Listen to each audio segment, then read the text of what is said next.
I really took advantage of every possible influence and experience that I could have, you know, and just permeated it there and got mixed up into this stew that became all the elements of what I could use.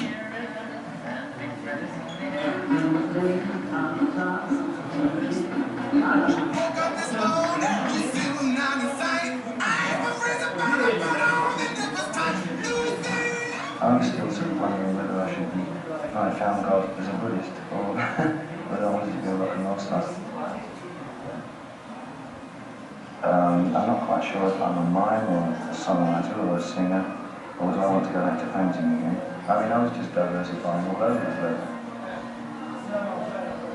Till the day my dream escapes, I'm content to let the past by. Till that day, tell them that I've got a dream, and tell them you're the starry road, tell them I'm a dreaming kind of guy. That was the big struggle. I was wondering whether I should try and be me, or if I couldn't cope with that, then make up some people and I'd be them easier. And it was much easier to be somebody else, so always somebody else, and then it worked better. I think that was the thing that registered most with me, was going slowly. There was something so delightful about that whole situation, invoking the things in his own imagination and putting them into real form.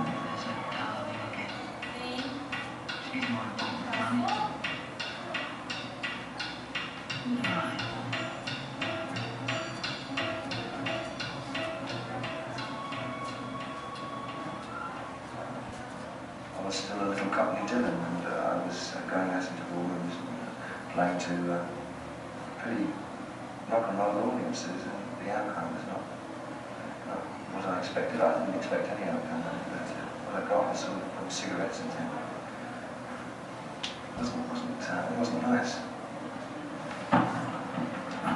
One pushes oneself through such psychological damage in trying to avoid the threat of insanity. It tragically affected especially my mother's side of the family.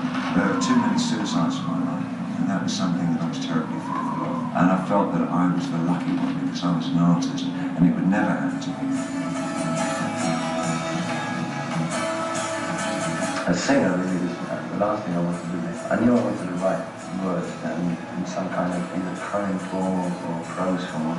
I wrote them as little stories, and it seemed quite easy to set them to music. As I pass a recreation ground, I remember my friends always be found, and I can't help thinking about me.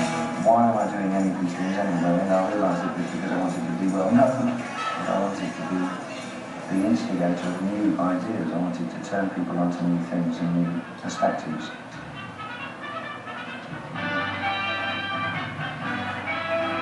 It's all got to stop. Fair enough. Worms are turning. The rebellion of the long hair is getting underway. A 17-year-old Davy Jones has just funded the Society for the Prevention of Cruelty to Long-Haired Men. I think we're all fairly tolerant. For the last 2 years we've had comments like Darwin and Carrie Handbag drove this. If anybody is chucked out of a factory job or removed from a public bar or saloon bar, you'll get a petition written up to something under the LCC, legal policy. I would buy modern jazz because it seemed such an off-the-wall thing to do. I didn't actually understand what I was listening to at all, but I was convinced I was an Eric Dolphy fan. And so I would listen to the damn things until I liked them. I would often buy books that were far above my head, and that I got, as long as one that I could put in my pockets and title and shoulder when I was on the subway, you know, I could look at it. But actually, these things kind of made them laugh because I found I'd actually end up reading them. All this wild hectic experience was squeezed into only 2 or 3 years. As I pass a recreation ground, I remember my friends always be found, and I can't help thinking about me. I can't help thinking about me. I can't help thinking about me.